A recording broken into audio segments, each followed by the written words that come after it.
Hello বন্ধুরা, good morning good morning good morning. একটা নতুন সকাল নতুন করে শুরু করেছি, তার সাথে তোমরা আমার পরিবারের সদস্যরা। তো এখন আমি বসাতে এসেছি রান্না বসাতে এসেছি। কেন এত সকাল সকাল? এখন বাজে 9:30। কান্তিবাবু টিফিন রেডি করেছি, তো ভাবলাম একবারে একটু রান্না করে নিই, কারণ রান্না করতে করতে আমার বেশ খানিকটা দেরি হয়ে যায়। তো যার জন্য একবারে রান্না বসিয়ে দিয়েছি। আর করবো হচ্ছে এই যে কেটে রেখেছি উচ্ছে, বেগুন, কাঁচকলা, এই দিয়ে একটা শুক্তো করবো। কারণ এখন তিতোটা না খেতে খুব ভালো লাগে, আর বড়ি দিয়ে, অবশ্যই বড়ি দিয়ে একটা শুক্তো করবো। তিতোটা খেতে বেশ ভালো লাগছে। আর কেটেছি পুঁই শাক, কালকে কেটে রেখেছিলাম সবজিগুলো। তো সবজিগুলো চেষ্টা করি আগের দিন কেটে রাখলে সকাল সকাল বসিয়ে দেওয়া যায় রান্নাটা। আর কেটেছি হচ্ছে পুঁই শাক, মিষ্টি কুমড়ো, যা যা থাকে সেটাও দেখাচ্ছি, সেটা করবো। আর আর কী করবো দেখি, যাই করি না জানি মাছ তো অবশ্যই হবে, কারণ মাছ ছাড়া। আর আমার সকালবেলায় আমার ছেলে এসেছিলো, এসে পড়েছে, আমি সোফার উপর বসে চা খাচ্ছি, ও আমার কোলের ওপর উঠে বসেছে। আর বিশ্বাস করবে না বন্ধুরা, মানে এতটাও আমার এতটা মানে কোলের ওপর উঠে বসে পড়বে। আর তারপরে ওকে চাদর দিলাম, মা মা করে, মানে এদের ভালোবাসার কোনো কিছু মানে করা যায় না, দুধছাই করা যায় না এদেরকে। যারা পোষ্য ভালোবাসে বা যাদের বাড়িতে পোষ্য আছে বা যারা পোষ্য ভালোবাসে, তারা কোনোদিন এদেরকে দুধছাই করতে পারবে না। এদের মধ্যে এতটাই একটা মায়া। বিশেষ করে আমি তো পারবই না, কারণ আমি পোষ্য খুব ভালোবাসি, আমার খুব ভালো লাগে। পোষ্য যাদের বাড়িতে আছে, তো তারা এদেরকে কোনোদিনই দুধছাই করতে পারবে না। এতটা গা ঘেঁষা, এতটা গা ঘেঁষা। সে কোলের মধ্যে এসে তারপর ওকে মাছ দিলাম, খাচ্ছে বেটা। তাও মাছটা কী করতে হবে, ছাড়িয়ে দিতে হবে। মাছ এমনিও খেতে পারে না, মানে জানি না কেন, কাঁচা মাছ তো খেতেই পারে না। মানে আমি ওকে কাঁচা মাছ দিও না, কাঁচা মাছ দিলে অনেকটা প্রবলেম হয়, যার জন্য ওকে কাঁচা মাছ আমি দিই না। তো এমনিও মাছ খেতে পারে না, সেই ছাড়িয়ে দিলাম। দিয়ে দেখছি কান্তিবাবু আসছে কিনা, টিফিন রেডি করা কমপ্লিট। তো ছাড়িয়ে দিলাম, তো ব্যাটা খাচ্ছে। আর কোলের মানে আর ওর যে পিঠের যে ব্যথাটা হয়েছিল না, তা একদম ভালো হয়ে গেছে। ওইটা নিয়ে আমার খুব দুশ্চিন্তা ছিল। যাই হোক, ওষুধ লাগিয়ে দিয়ে হলুদ দিয়ে আমাকে বৈশালী বলেছিল হলুদ গুঁড়ো দেবে, ওইটা দিয়ে ওষুধ লাগিয়ে ওর ব্যথাটা অনেক ভালো হয়ে গেছে, একদম ভালো হয়ে গেছে।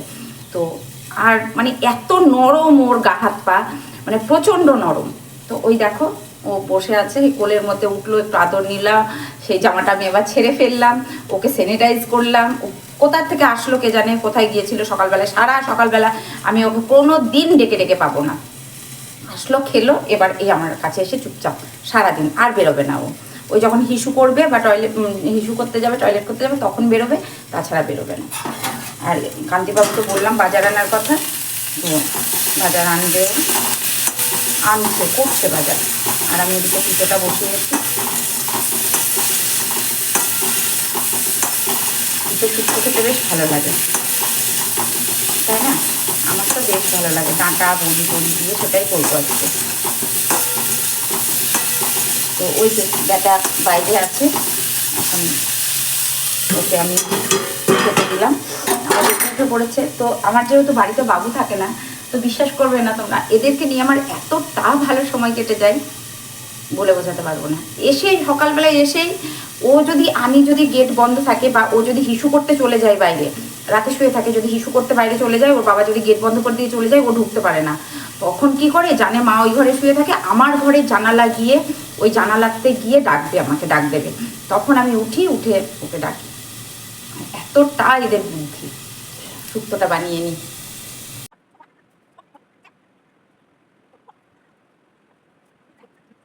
দিয়েছি সুন্দর করে। আর এই যে ক্যালেন্ডারটা, অনেকেই ভাবছো যে এই ক্যালেন্ডারটা ছিঁড়ে গেছে, তবুও কেন টাঙিয়েছি, কারণ এইটা হচ্ছে আমার ঘরের উত্তর দিক। তো ক্যালেন্ডারটা আমি একটা শিব ঠাকুরের ছবি এনে ওখানটায় লাগাবো, তো যার জন্য পাচ্ছি না। তো যতদিন না পাচ্ছি, তো ওইটা উত্তর দিকে শিব ঠাকুর থাকে, যেহেতু আমার উত্তর দিকে বিছানা, তো কর্নারটা একটু ফাঁক করে রেখেছি। তবুও মানে ক্যালেন্ডারটা আছে, ওটা ছিঁড়ে গেছে, তো ওটা আমি তুলে ফেলবো। আর কান্তিবাবুর ঘর সব গুছিয়ে দিয়েছি, ওগুলো আমার গোপুর জামা কাপড়। এদিকে টিভির কভারটা পাল্টে দিয়েছি, তো সব পরিষ্কার। আর এদিকে আমার তো ঠাকুর আছে, আর তার সাথে সাথে ওই ঘরের বেড কভারটাও পাল্টিয়েছি, কারণ হচ্ছে হাঁপিয়ে গেছি। একদিকে রান্না করছি আর একদিকে এইসব করছি। তো এই যে এদিক দিয়ে জানালা দিয়ে রোদ্দুর ঢুকছে, আর এই দেখো দেখেছো, এই হচ্ছে আমার পায়ে পায়ে পায়ে পায়ে সব সময় ঘুরবে। ওই দেখো, চল চল মাছ রেখেছি চল জানোয়ার। আর এই দেখো আমার ঘরটাও গুছিয়েছি, একদম ফিটফাট করে রেখেছি। তো দুটো ঘর গুছানো কমপ্লিট, সব গুছিয়ে দিয়েছি। এটা আমার গোপুর বিছানা, আল্লা টাল্লা সব গোছানো হয়ে গেছে। আর এই দেখো দেখেছো, এই আমার এক ছেলে হয়েছে, এই দেখো এই দেখো। হ্যাঁ হ্যাঁ হ্যাঁ, চলো চলো চলো, এবার গরম জল করবো, গরম জল করে ভিজাবো। চলো তোমাকে খেতে দেবো, চলো চলো চলো, মাছ হচ্ছে চলো। আর দেখাই কি রান্না হচ্ছে। এই যে মাছের ঝোল ফুটছে টকবক করে, মোটামুটি হয়ে গেছে। এবার এটা ঢেলে ফেলবো। আর ওর জন্য মাছ রেখেছি, চল তোর মাছ রেখেছি চল, ভেজে দিয়েছি খাচ্ছে। আর এগুলো সব কাঁচা, সকালে শুকিয়ে গেছে, এবার ওগুলো কাচবো। ওই দেখো দেখেছো, ওই যে মাছের চাকাটা নিয়ে খাচ্ছে। খাও খেয়ে। কেন ভালোবাসে এত আমি জানি না, কিন্তু আমাকে খুব ভালোবাসে, খুব খুব। আর ওকে যদি আমি দেখতে না পাই তো আমারও ভীষণ ভীষণ মন খারাপ হয়। ও যদি একদিন না আসে, বা কোথাও হয়তো একদিন গেল বা কিছু, আসছে না, ডেকে ডেকে ডেকে ডেকে সারা পাড়া খুঁজে বেড়াই ওকে। আমি অন্য সময় পাড়ায় বেড়াই নাই, 10টা 11টার দিকে ও যদি খেতে না ঢোকে তখন ওকে আমি খুঁজতে বেড়াই যে কোথায় গেল বদমাসটা। তো যাই হোক, ও যদি একদিন না আসে না, আমার বিরক্তি লাগে, ভালো লাগে না, খুঁজে খুঁজে বেড়াই। কিন্তু ও জানে যে মা আমাকে ঠিক খুঁজবে।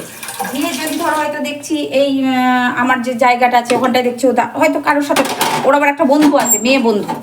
তো সেই বন্ধুটা সাদা বিড়ালটা, ও আসে, ওকেও সকালে খেতে দিয়েছি। তো দেখছি ওর সাথে গল্প করছে।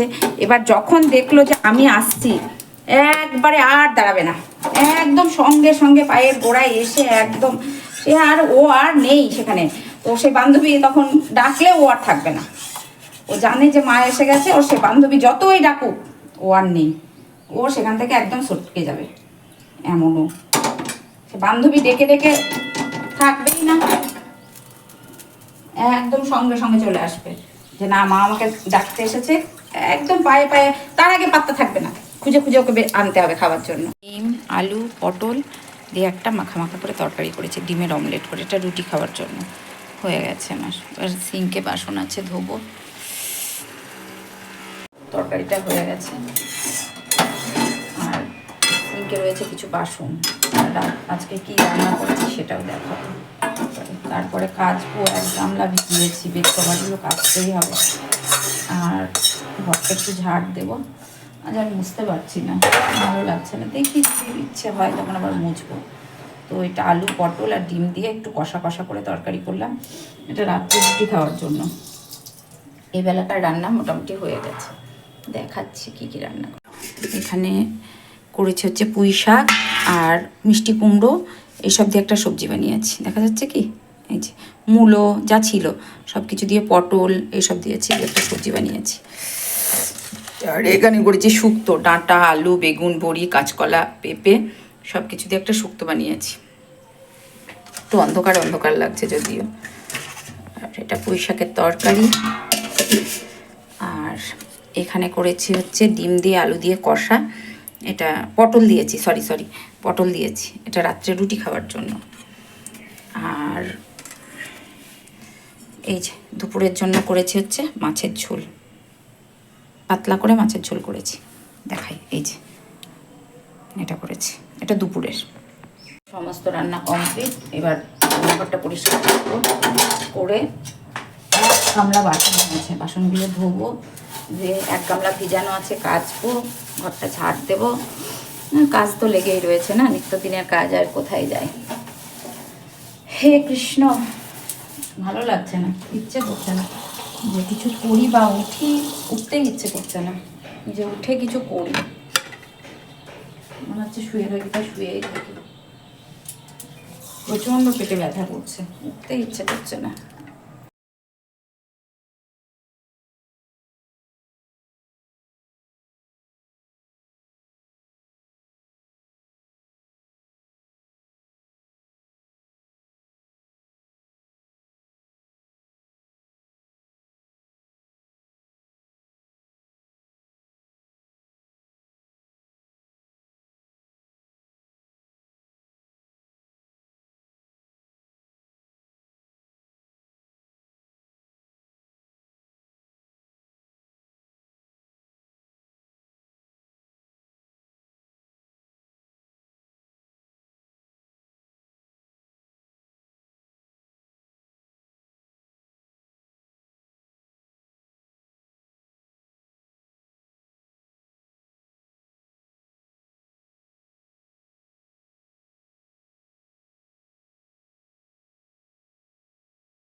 কলতলাটা ভালো করে ঝাঁট দিয়ে ধুয়ে স্নান করে উঠে গপুকে স্নান করাতে বসলাম, কারণ আমার গপুকে পুজো দেওয়া লাগে।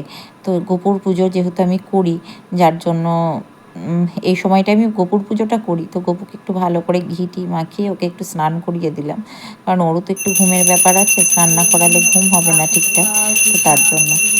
আর হচ্ছে স্নান করিয়ে ওকে তারপরে আমি কান্তিকে খেতে দেবো। তো এখন যেহেতু একটু গরম পড়ে গেছে, তো গপুকে আমি প্রতিদিনই স্নান করাই। শীতের সময় একদিন বাদে একদিন স্নান করিয়েছি, বাট এখন আমি প্রতিদিন ওকে স্নান করানোর চেষ্টা করি।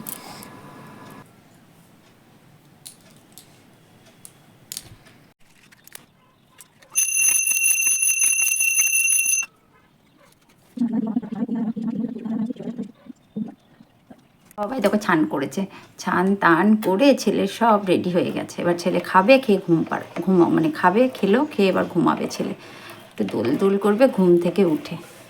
আর আজকে গপুকে ভোগে দিয়েছি লাড্ডু, আর এটাকে কী বলে, সর ভাজা না সরপুরিয়া কি, যাই হোক ওই টাইপের একটা মিষ্টি। তো এই যে গপু এবার খেলো, খেয়ে এবার ঘুমাবে। হয়ে গেছে, গপুর খাওয়া হয়ে গেছে, গপুকে শয়ন দিয়েছি। একটু দুপুরবেলায় না ঘুমোলে হবে না, বাচ্চা ছেলে তো, শয়ন দিয়ে দিয়েছি, গ্লাসে জল দিয়েছি, ঘুমুক।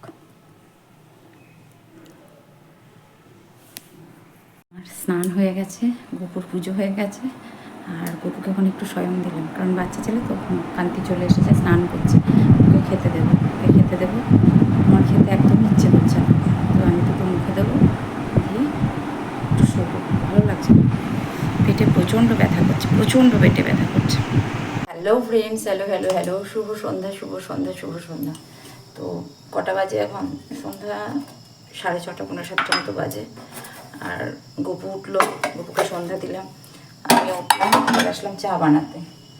চা তো খেতেই হবে, একটু ঘুমিয়েছি, চা বানাই। আর গপুকে উঠিয়েছি, গপুকে খাওয়ালাম, একটু সন্ধ্যা দিলাম, ধূপকাঠি জ্বাললাম গপুর কাছে। খাবো এখন হচ্ছে চা, তার জল, এগুলো খেতেই হবে, চা জল ছাড়া চলছে না। পট বানিয়ে নিই চাটা।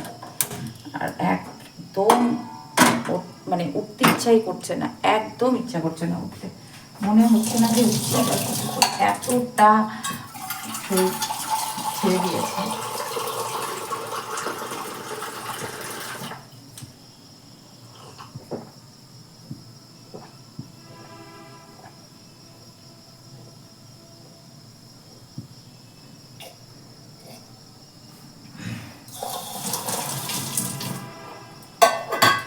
এতটা শরীর ছেড়ে দিয়েছে, একদম ইচ্ছে করছে না উঠতে। কিন্তু আমার তো আর শুয়ে থাকলে চলবে না, আমাকে উঠতেই হবে। সেই কপাল করে তার জন্মায়নি যে বর মুখের সামনে খাবার তুলে দেবে, ওষুধ তুলে দেবে, তুলে দেবে, সে কপাল করে জন্মায়নি, বুঝেছ? যাই হোক,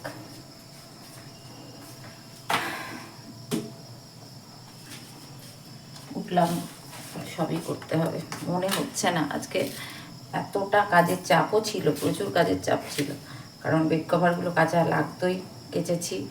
তারপরে কাজের চাপও প্রচুর ছিল, যেগুলো করতেই হবে। চিনি দিয়ে চা খাই, ভালো লাগছে না। তারপরে কে করবে, কেউ নেই করার আমি ছাড়া।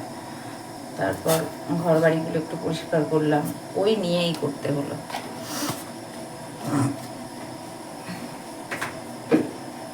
দাঁড়াও, দুধ নিয়ে আসি। এখন শুয়েছি, শুয়ে দুপুরবেলায় খেয়ে দিয়ে শুয়েছি, আর ইচ্ছে করছে না, এইটুকু ভাত খেয়ে শুয়েছি, মনে হচ্ছে না যেন আর উঠি। 6:30, 6:10 বাজে, বুঝতে পারছি চারিদিকে সন্ধ্যার শঙ্খ বাজছে, আবার আর ইচ্ছে করছে যে উঠি। আমার হচ্ছে পুরো শরীরটা ছেড়ে দিয়েছে, তবু উঠতে হবে, করতে হবে।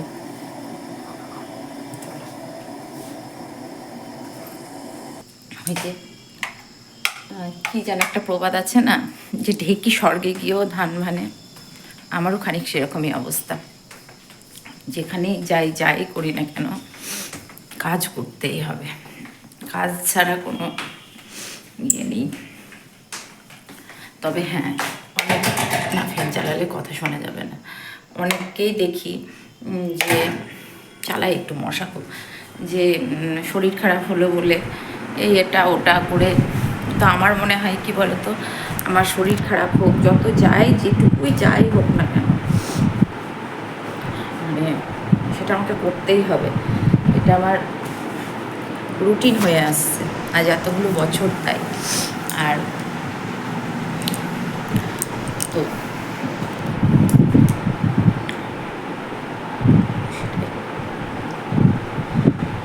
আর একটা কথা, আমার বাড়িতে তো আর কেউ নেই বলতে গেলে কান্তিবাবু আছে।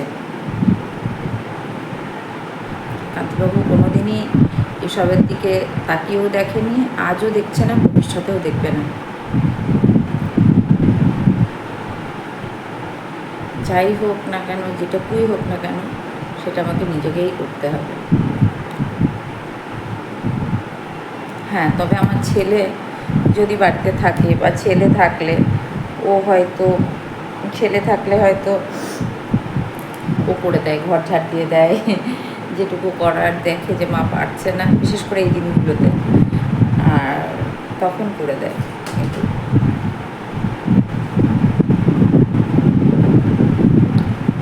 কি আর করা যাবে, সবার ভাগ্য তো এক নয়, সবাই এক ভাগ্য নিয়েও জন্মায়নি। মেনে নিতে, মানিয়ে নিতে দুটোতেই শিখে গেছে।